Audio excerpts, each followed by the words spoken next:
Hablemos de la esclerosis lateral amiotrófica, mejor conocida como ELA.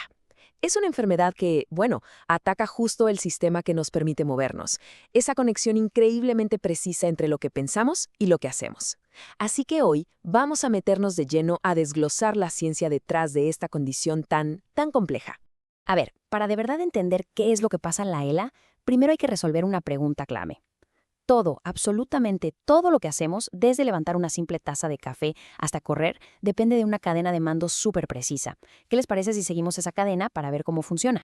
Ok, esta va a ser nuestra ruta de hoy. Primero, una parálisis progresiva. Luego las dos neuronas motoras. De ahí la parálisis espástica contra la flácida. Súper interesante. Luego, los signos clínicos de la ELA. Y para cerrar, el camino al diagnóstico. ¿Listos? Empecemos. Venga, empecemos por lo básico.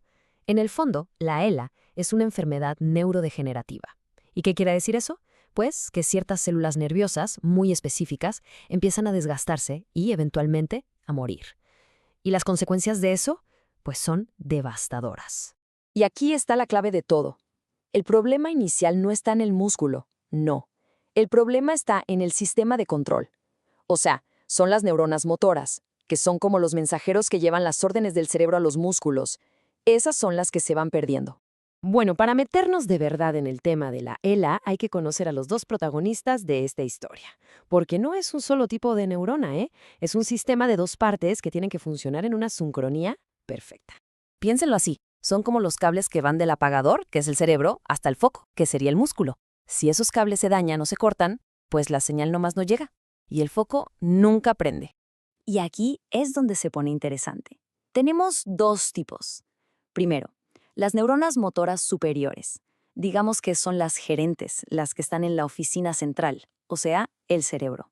Y deciden, ok, hay que mover el brazo. Y luego están las neuronas motoras inferiores. Ellas son las ejecutoras, las que están en el campo. Reciben la orden y le dicen directamente al músculo a contraerse.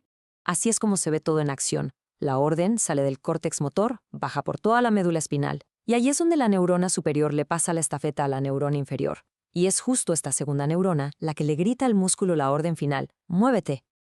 Ok, ya conocemos la cadena de mando, pero ¿qué pasa cuando se rompe uno de los eslabones? Aquí viene lo más curioso. Dependiendo de cuál de las dos neuronas falle, los efectos son prácticamente opuestos. Y esta dualidad, esta contradicción, es fundamental para diagnosticar la ELA. A ver, si la que se daña es la neurona gerente, la superior, es como si perdiera la capacidad de, digamos, calmar las cosas, de moderar las señales. ¿El resultado? Los músculos se ponen rígidos, súper tensos, sobrereaccionan a todo. Eso es la espasticidad. No hay control, solo una tensión constante. Ahora, del otro lado de la moneda, ¿qué pasa si la que se daña es la neurona ejecutora, la inferior?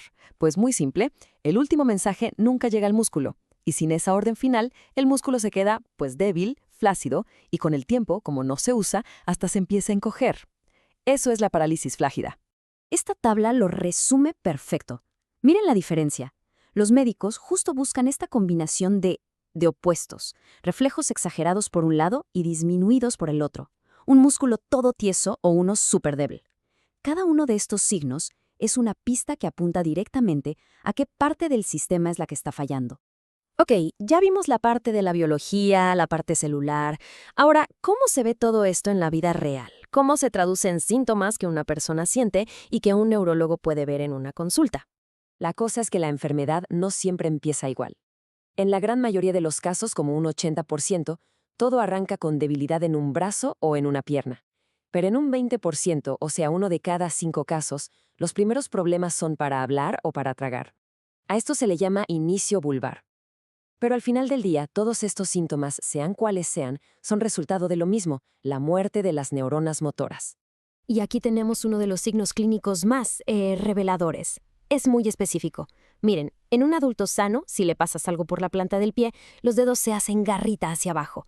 Pero si hay un daño en la neurona motora superior, la respuesta se invierte. El dedo gordo se va para arriba. Es una señal clarísima de que algo no anda bien en la vía nerviosa principal. Y agárrense con este dato porque es increíble.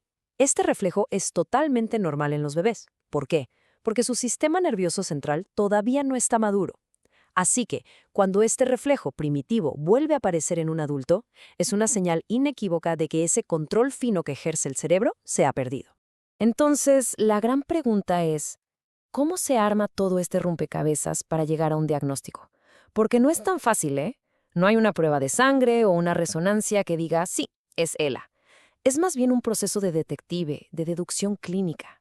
Esta cita de la literatura médica lo dice todo. Para diagnosticar ELA se tienen que cumplir varias cosas. Primero, tiene que haber evidencia de que los dos sistemas, el de la neurona superior y el de la inferior, están fallando.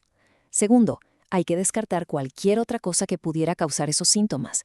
Y tercero, se tiene que ver que los síntomas avanzan, que empeoran con el tiempo.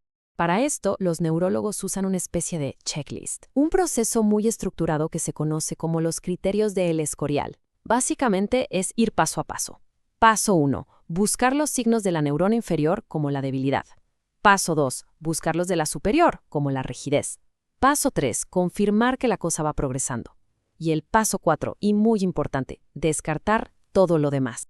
Entonces, para que quede súper claro, el punto central es este.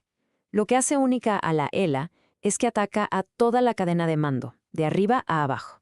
Es justo encontrar esa combinación de síntomas opuestos, la rigidez y la debilidad, a veces hasta en el mismo brazo o pierna, lo que enciende las alarmas de un médico y lo hace sospechar de ELA. Entender cómo funciona toda esta interacción tan compleja es, claro, el primer paso. Pero el siguiente, y el más importante de todos, es encontrar la manera de proteger a esas neuronas. Hoy, la ciencia está explorando de todo, desde terapias genéticas hasta cómo bajar la inflamación en el sistema nervioso. Y eso nos deja con la pregunta final, que ya no es sobre cómo funciona la enfermedad, sino una mucho más importante. ¿Qué avances futuros podrían por fin detenerla?